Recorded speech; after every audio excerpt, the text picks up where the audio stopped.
భక్తివన్ ప్రేక్షకులకు శుభోదయం 21/2025 స్వస్తి స్త్రీ చాంద్రమానం క్రోధినామ సంవత్సరం ఉత్తరాయణం హేమంత ఋతువు పుష్యమాసం కృష్ణపక్ష షష్ఠి సోమవారం షష్ఠి ఉదయం 8:58 వరకు నక్షత్రం హస్తా నక్షత్రం సాయంత్రం 7:50 వరకు వర్జ్యం తెల్లవారుజాము 4:42 నుండి 6:29 వరకు దుర్ముహూర్తం మధ్యాహ్నం 12:33 నుండి 1:17 వరకు మళ్ళీ మధ్యాహ్నం 2:46 నుండి 3:30 వరకు సూర్యోదయం 6:38 సూర్యాస్తమయం 5:45 అమృత గడిల మధ్యాహ్నం 1:13 2:50 వరకు రాహుకాలం ఉదయం 7:30 నుండి 9 వరకు రాహుకాలం శుభ సమయం ఉదయం 6 గంటల నుండి 7 గంటల వరకు మధ్యాహ్నం 3:50 నుండి 4:30 వరకు శుభకాలం సుకర్మయోగం రాత్రి 2:34 వని ఉదయం 8:58 విష్టి రాత్రి 10:02 దినారంభ చక్రాల్లో ఈరోజు ముందుగా మేషరాశి గృహోపకరణ వస్తువులు కొనుట అలాగే సెక్యులేషన్ లభించుట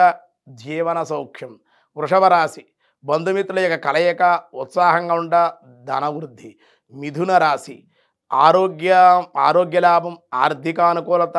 సమయానికి ధనము చేతికి అందుట కర్కాటక రాశి మీ శ్రమ ఎక్కువగా ఉండడం పనుల యందు కొంచెం ఆటంకాలు స్వల్పంగా అనారోగ్య సమస్యలు సింహరాశి ప్రతికూలత ధన నష్టం ఊహించిన సంఘటనలు అన్నదమ్ములతోటి అప్పచెల్లులతోటి కూడా విరోధాలుండే అవకాశం కన్యారాశి కొన్ని సమస్యల నుండి బయటపడుట కీర్తి లాభము తొందరపాటు తగదు తులారాశి లావాదేవీలు సంతృప్తి ధైర్యము కొన్ని కార్యాలు చేపట్టుట వృశ్చిక రాశి వృత్తి వ్యాపారాల్లో అధిక ఆదాయం దూర ప్రయాణాలు చేసే అవకాశం ధనస్సు రాశి నూతన పరిచయాలు శత్రువులే మిత్రులగుట సహాయ సహకారాలు అందుకొనుట మకర రాశి వాహన మార్పులు యాత్రా ఫలప్రాప్తి సెక్యులేషన్ మిశ్రమంగా ఉండే అవకాశం కుంభరాశి అనుకోనిటువంటి విరోధాలు ఏర్పడే అవకాశం వ్యవహారిక భంగాలు ధనమునకు ఇబ్బందులు మీనరాశి కోపం పెరుగుట ఉద్రేకపడుట ఇతరుల విషయాల్లో కలగజేసుకునడం వల్ల అవమానకరమైన సంఘటనలు తప్పకపోవచ్చు జాగ్రత్తగా ఉండాలి దినారంభ చక్రాన్ని బట్టి ఈ విధంగా ఉంది ఈరోజు విష్ణు సహస్రనామం ఏం చెప్తున్నారో చూద్దాం వ్యాసాయ విష్ణు రూపాయ వ్యాస రూపాయ విష్ణవే మహాశన వా మహాశనాయ నమః సమస్తము భక్షించేవాడని ఈ శబ్దార్థం ప్రళయకాలము సకల జీవుల జీవకోటి తనయందే